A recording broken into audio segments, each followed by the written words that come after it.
Tayo ay magluluto ng sutanghon, beach. Yan na siya, yan, batikon, balon-balonan. Sutanghon. May sutanghon pa kung natira kasi. Tapos haluan natin dito sa Indomie. Diba? Palakuluan muna natin siya. Iwain ko muna to ang balon-balonan na maliit.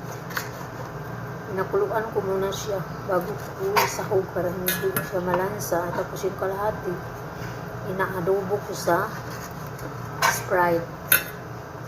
Tuyo at saka Sprite.